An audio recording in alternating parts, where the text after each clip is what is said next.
Regional Greenways Coordinator Liz Belcher recently retired after 25 years of building trails. In this Campfire Chat, we look back at her legacy, learn how greenways are built, their community impact, and preview what's in store for the Roanoke River Greenway. You know, greenways, I like to think of them as one of the greatest things that happened to this area. So I thank you for driving that. It's been an interesting ride, but there have been some catalyst kind of things that have happened. So the Roanoke Valley Greenway Commission was formed. In 97.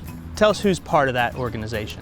So when it was set up, it was Roanoke City, Roanoke County, Salem, City of Salem, and the town of Benton. And then in 2016, Botetourt County joined. So each of the localities at this time has 3 citizens and 2 staff. Okay. So, all right, back to 97 when this was formed, what was the first, where would the first shovel happen? Like, what was the first greenway to start? Garth Mill Park. They were doing the sewer line, and they got the greenway built on top of the sewer line, and it opened in August of 97, so it was the very first thing. So the flood project was one. The city had spent 40 years planning the flood project, and here it was finally going to happen. And they didn't really want to put the greenway except a little half-mile piece, and the city hammered on them again and again. The Army Corps didn't want to. The Army Corps. Doing the flood reduction, they didn't want to, okay. So we wanted, and they were like, oh, well, you would have to have extra right-of-way. Get it, So that was one event. Another one was the Valley View Interchange, because when the Valley View Interchange was built, Barbara Dirk and some other people said, this is the only time we will ever get across that Get across 581. So, spent a long time, getting an alternative alignment that would allow it. And then the city said, if it comes in within budget, we'll do it, but otherwise we won't. And it did. So piggybacking on other projects is a beneficial strategy? Absolutely.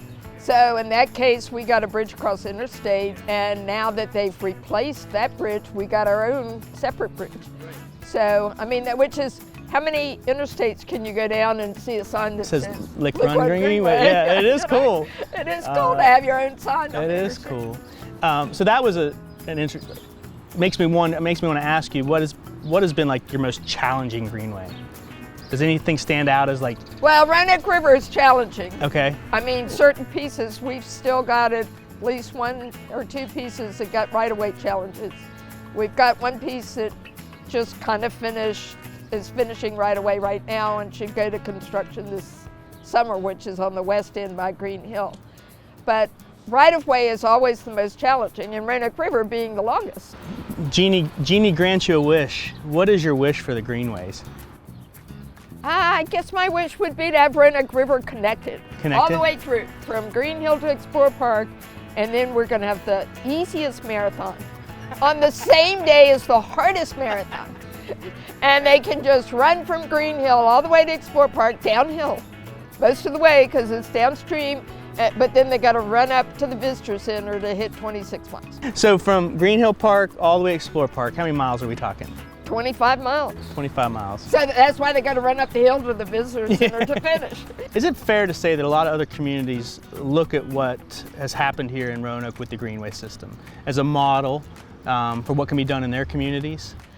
I think it is, and we had the first governor's conference on greenways and trails in Roanoke. Yes. Several communities in the state have greenway programs now. I think what's a little bit unique about Roanoke is that we've incorporated the natural surface trails into the system. So Roanoke River goes east to west through the middle and then connect to the public lands around us, and not many places have the public lands we do. The wildlife management area, Carvin's Cove, the National Forest, Reed Mountain, the Blue Ridge Parkway, Poor Mountain, all the way around us, we have public lands, a lot of which we in the Land Trust and the Greenway Commission have helped secure. I know that I'm proud of you. I know that the community's proud of you for everything that you've done for us as a community. Are you proud of what you've done? Oh, I think we're all proud. of how much Roanoke has changed. I like that. And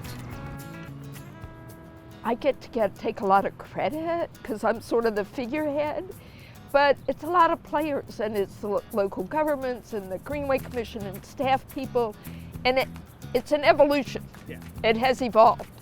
But I think that the region, what you do in promoting it and making people realize how valuable that is to our brand of, because I always say, Roanoke outside's the brand, but the Greenway is where you start. Yeah.